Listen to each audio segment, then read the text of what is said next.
Well, good morning, church. It is great to see you. Even though it is close to Easter, how about scraping windshields on the 26th of March? Huh? That's pretty good, huh? I know, it's not. For those of you that have no idea who I am or have barely seen me, I'm the weird uncle who lives down the hall on Sunday mornings. Rev Kev only lets me out on certain occasions, and this happens to be one of those occasions. So with that, I probably should introduce myself. My name is Daryl. I'm one of the pastors and elders here at the Village. My wife Daphne and I came here around 2016, and after I retired from the Air Force in 2014. Go Air Force, beat Army and Navy. Which they did this past football season. So just as a quick announcement there. And I get the privilege here every Sunday to teach Bible study. All right, yes. So as you can see, we have a few people show at Bible study at 9:30 in the morning. And love to do that. So again, privileged to do that. Not only am I privileged to teach Bible study every Sunday morning, or most Sunday mornings, I get to lead our student ministry called The Street. Look at that. And you can see that The Street is with us this morning. So I'll tell you, God works in mysterious ways. I love these kids. I really do. And I just didn't think I would. I'm just going to be honest. I did not think I would, but I do. And it is so much fun hanging out with your students and teaching and learning from them. And it is just an absolute honor to do so. Since many of you have not heard me preach, I guess I need to make a public service announcement here. This may be a bit different than you're used to. This may be a bit different. Well, it is different from Rev Kev, Pastor Mike, and others who have stood here and preached. That's all I'm going to say. You'll see. We've been in the book of Ephesians over the past several weeks. I love these exegetical sermon series, meaning that love to take that deeper dive into the passages of a book of the Bible. If you like it as well, I invite you to come to Bible study on Sunday mornings because that's what we do in detail. And we get to talk about God's Word. We get to dig into it. We get to argue about it. It's just fun. It is just a whole lot of fun. And then we continue those conversations throughout the week. So if you enjoy these types of sermons, really where we're digging in, I encourage you to come to Bible study on Sunday morning. A part of our study is learning how to study the Bible as well. We just don't learn about the Bible, we learn how to study it. And that's all part of figuring out what the author or the writer is intended to mean when they write what they write. All right? And we call that context. We're trying to figure out what the context of that book is, and that it is so important to know that because it definitely helps us. A writer can write a single line or a verse and have a complete worldview in mind. And that is really challenging and really hard to figure out just from that one verse. So that's what we try to do. We try to learn that.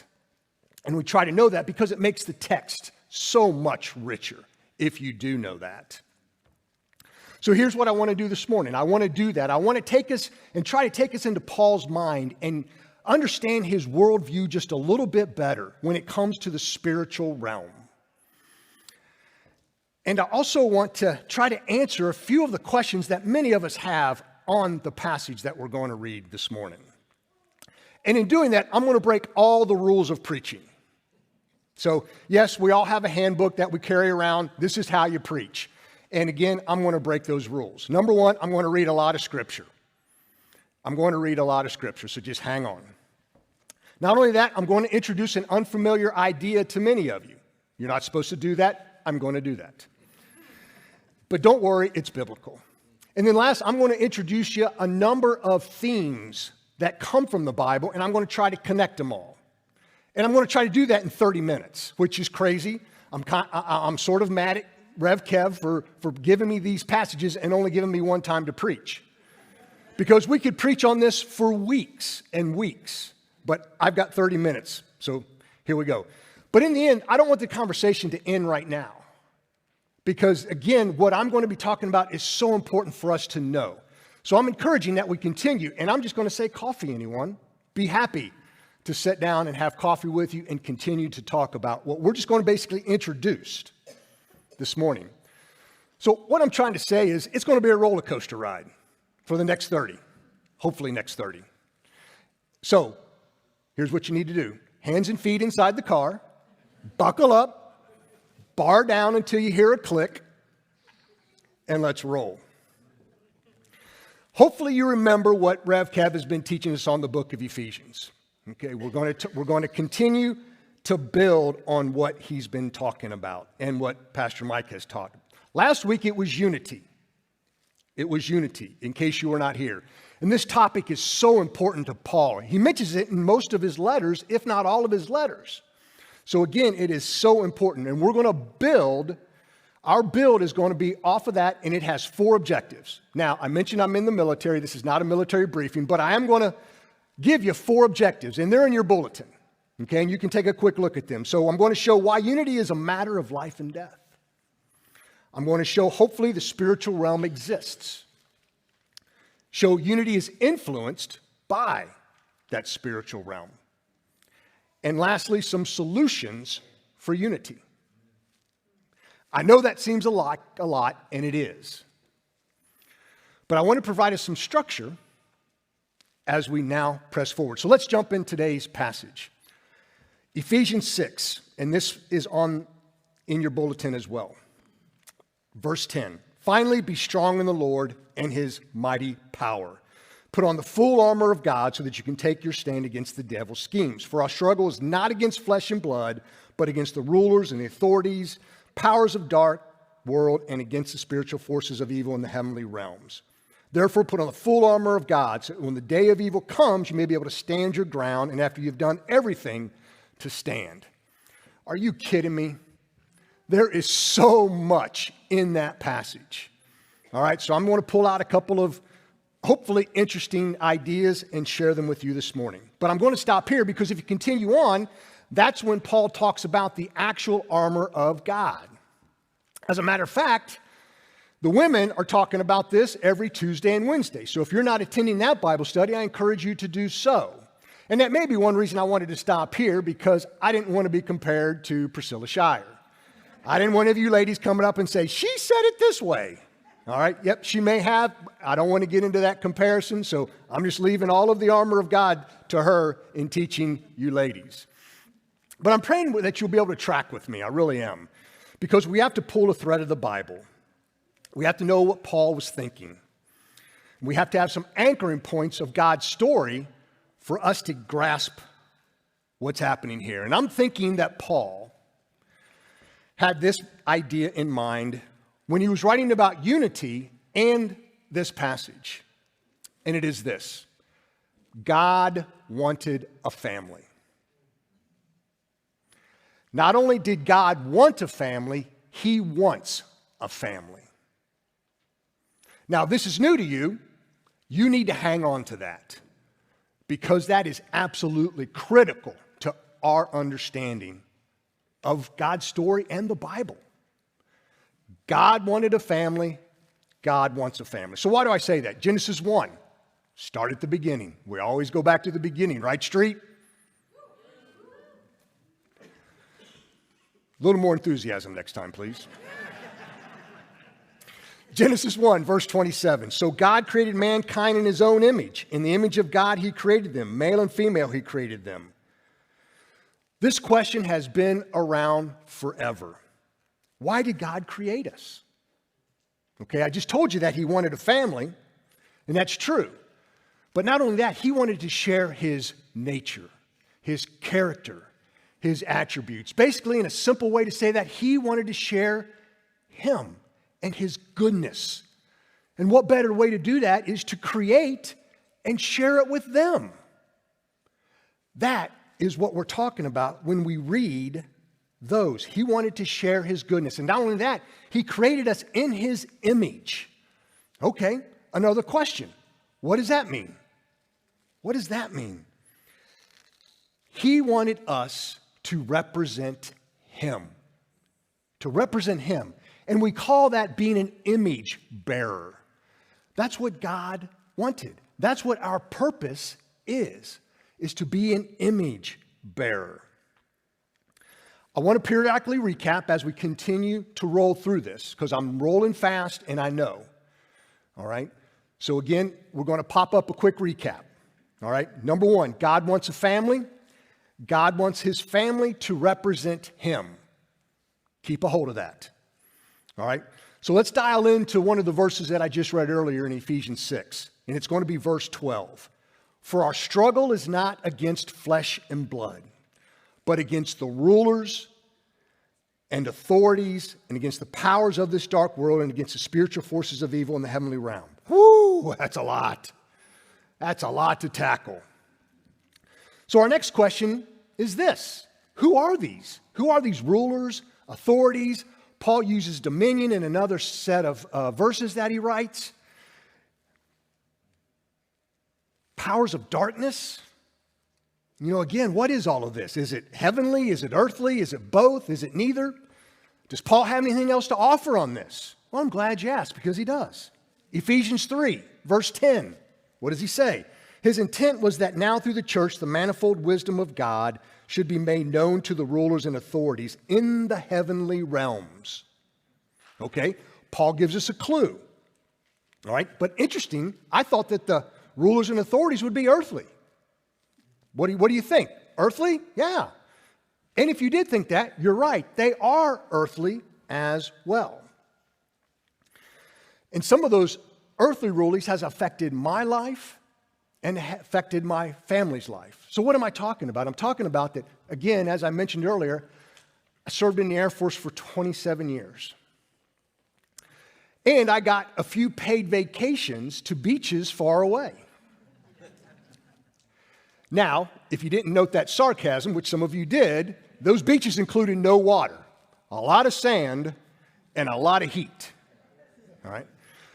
But as a part of those paid vacations, we were over there to do a job at a certain time and place. And unfortunately, the places that we were might have not as been friendly as you would have preferred. So whether we were inside the camp or outside the camp, there was one thing that we always had to do, and that was be on guard. One minute it would be calm, the next minute it would be chaotic. Now, hopefully our training that we participated in year after year would take hold and allow us to do what we needed to do during those chaotic circumstances. But it was more the calm times to where we couldn't let our guard down.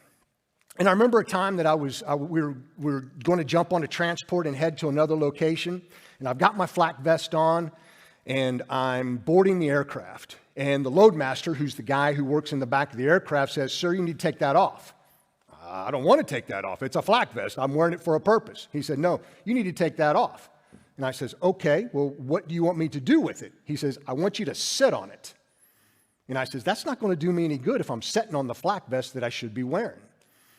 And he says, would you just do it, and I'll come back and explain to you later. So I did that, and I sit down, so we're taxiing on the runway, and he comes and he says, "Look," he says, "when we take off and when we land, we're at lower altitudes.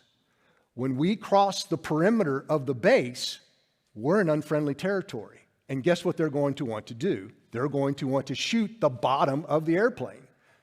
He said, "So I would much rather you be wearing the flak vest or not wearing your flak vest and sitting on it than wearing it." And I just looked up and I said, "Good tip. Very good tip." And I think that's what Paul is doing for us here. He's trying to give us good tips for us to understand what is happening in the spiritual realm and what can happen to us. Regardless of whether it's calm or chaotic, we need to know and understand that we are in a struggle. We are in a battle. And here's another challenge for us.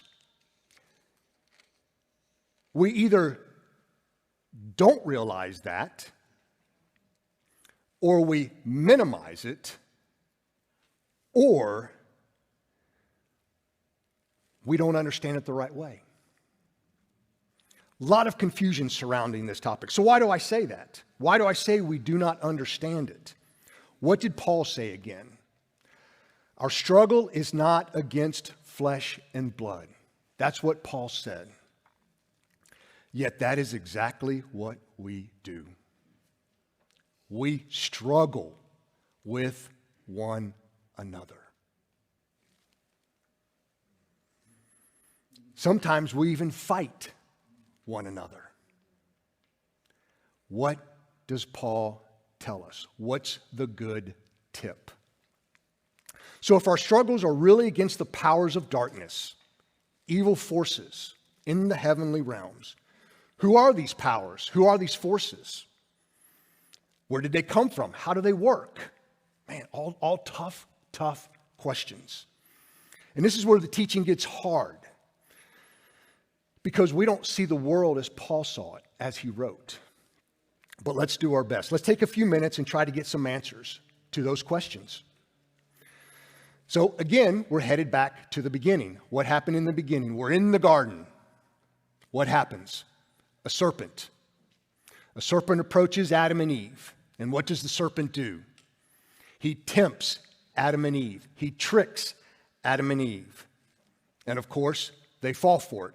They make a bad decision, and we know what the result of from that incident is. Not good. All I need for us to take away from that is that it just tells us that a spiritual being that was evil existed. Okay, take that point away.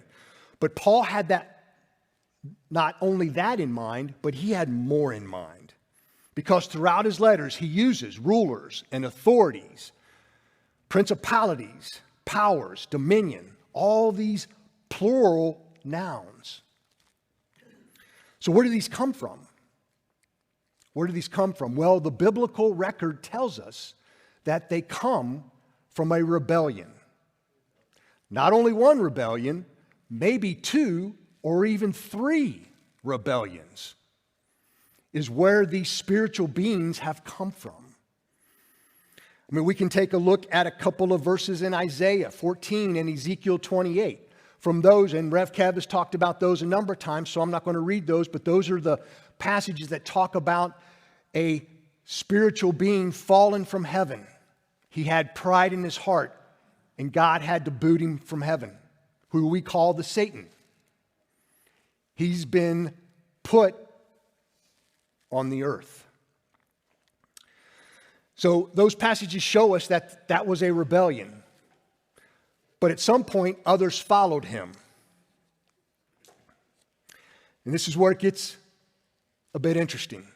Psalm 82, and I'm going to read out of the ESV, because this is what it said. God has taken his place in the divine council. In the midst of the gods, he holds judgment. How long will you judge unjustly and show partiality to the wicked? They have neither knowledge nor understanding. They walk about in darkness. All the foundations of the earth are shaken. Now, I'm guessing these verses may be unfamiliar to you, and you may have no idea what the psalmist is trying to say. And really, all I can say is, cup of coffee. But what I want you to know from these verses is not only did one spiritual being rebel against God, but there was a legion of spiritual beings that rebelled against God. All right?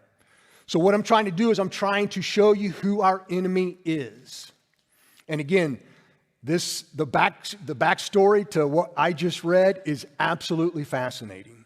And again, let's have some coffee and we can talk some more about it. Simply, they are up to no good and they want to hurt us. Said in a more dramatic way, they want to destroy us.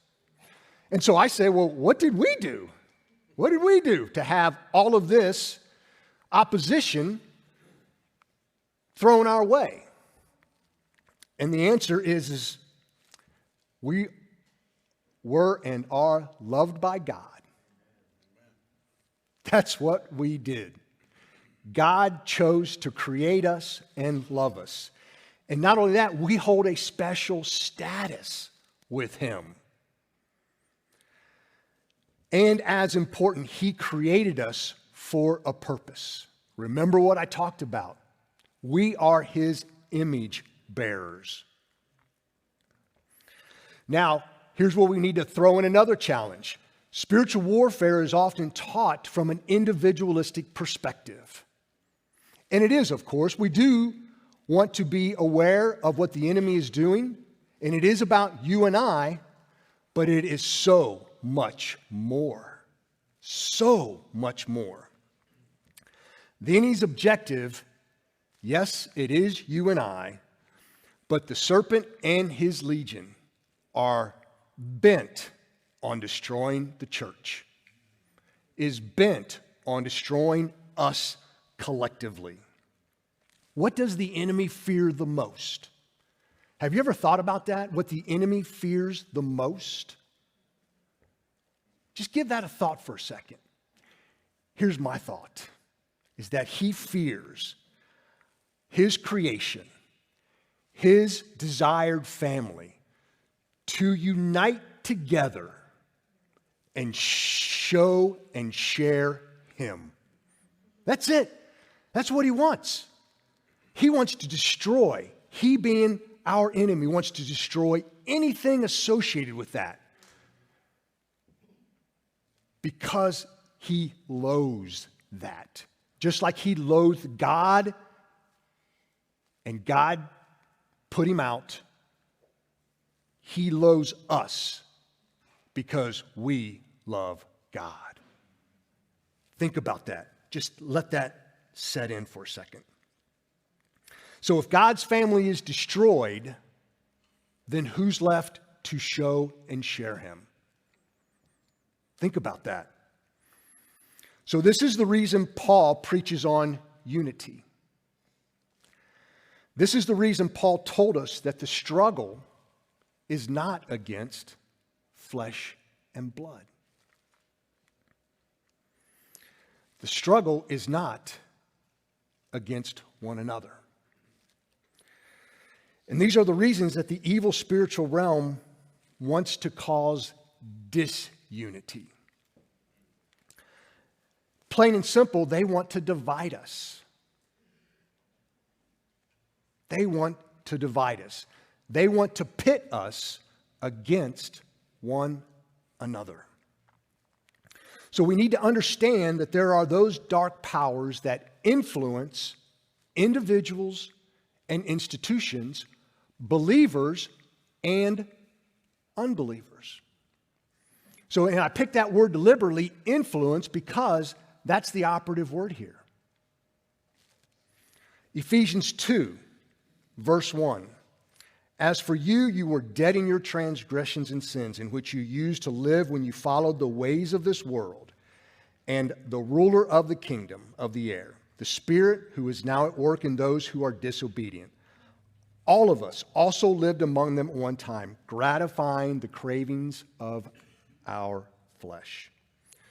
So Paul definitely believed in that influence of individuals, and because individuals make up institutions and they run systems, that those systems have that same influence.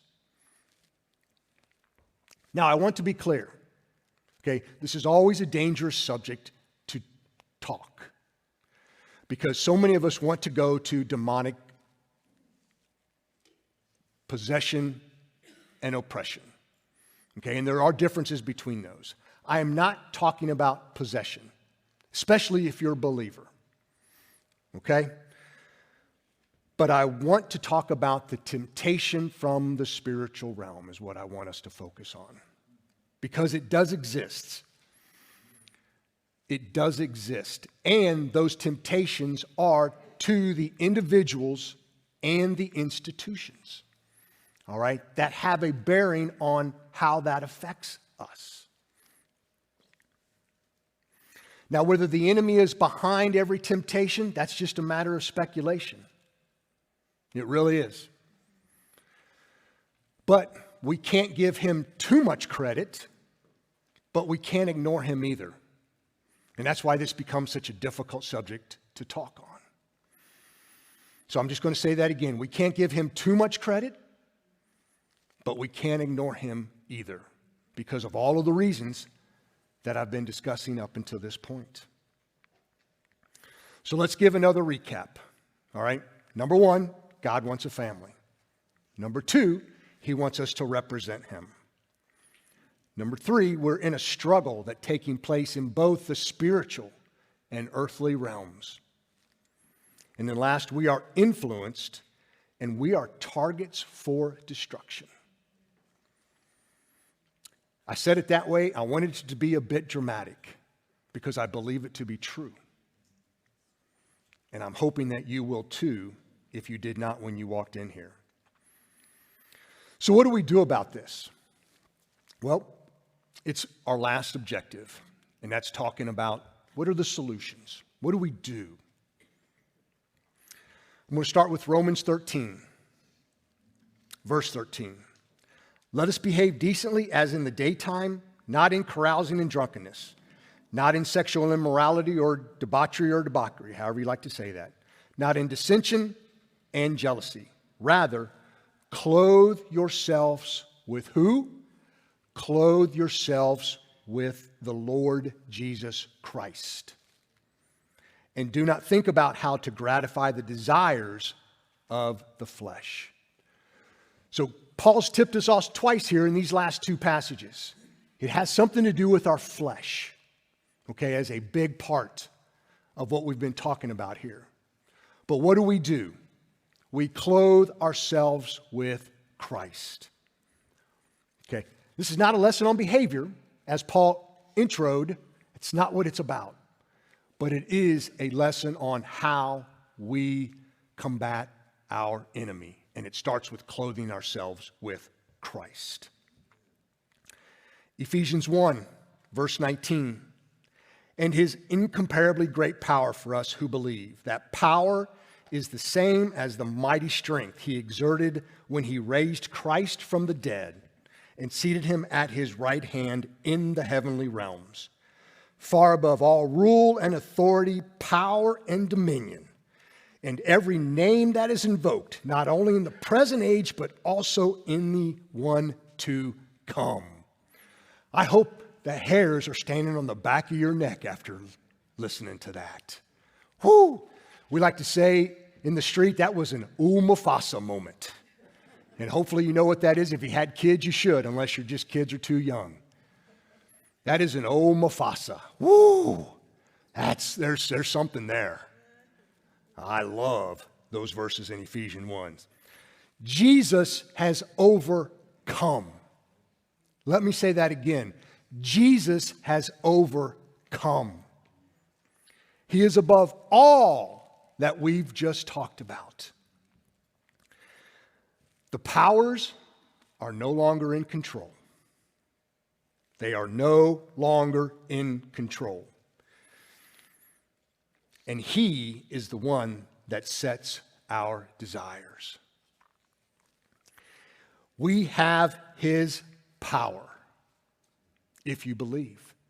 We have his spirit, if you believe. And we have that to win the day. All right, last recap. God wants a family. God wants us to represent him. We're in a struggle. We are influenced and targets for destruction. Now, it just gets better. Christ overcame these influences and influencers. And Christ wants us to overcome with him. So let's get practical, church. What does this look like in the village? How do we represent God and his kingdom? How do we signal to the powers of darkness they no longer have control? This isn't going to be a miraculous answer. It's very simple. We live in unity.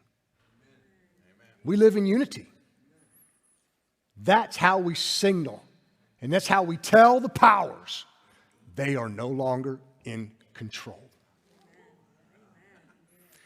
The enemy attacks us using many different methods.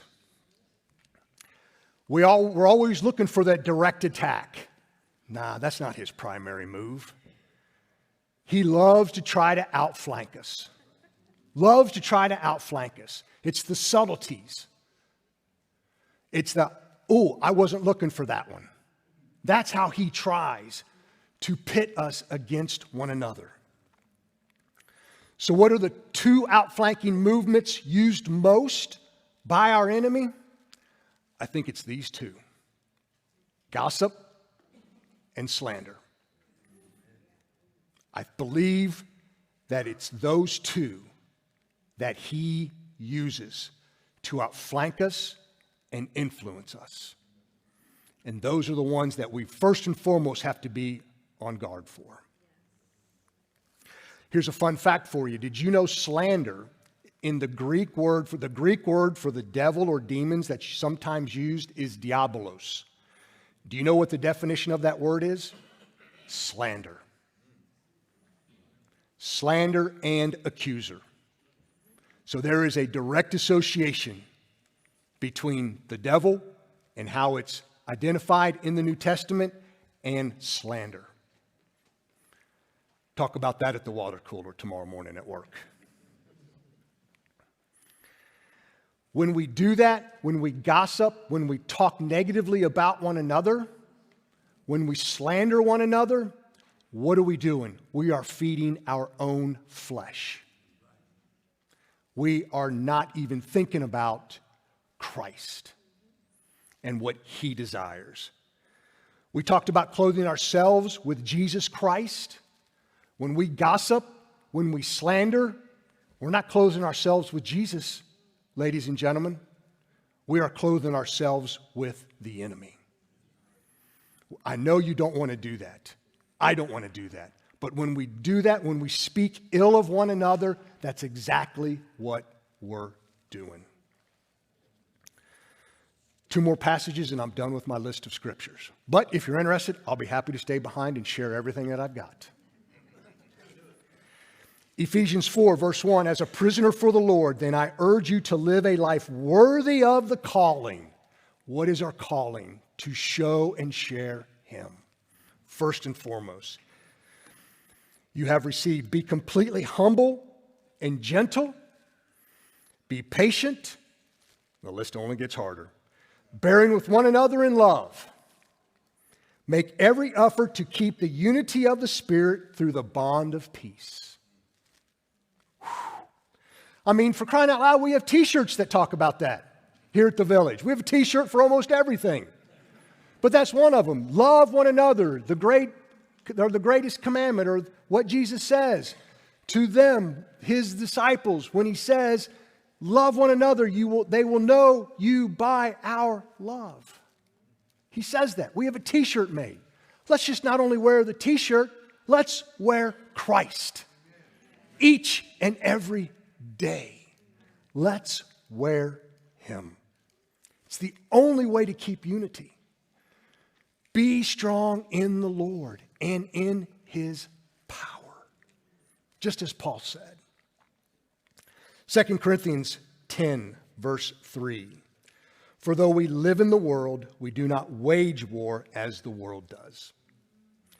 The weapons we fight with are not the weapons of the world. On the contrary, they are divine power to demolish strongholds.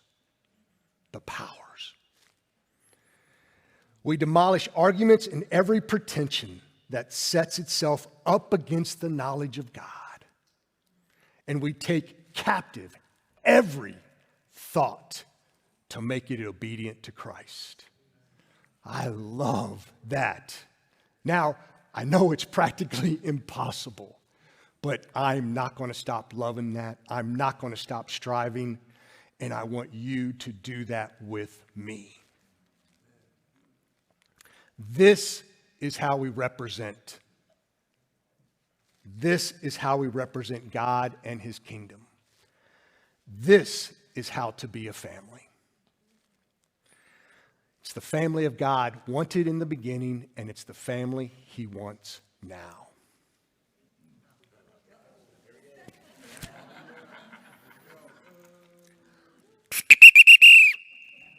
Listen up, team.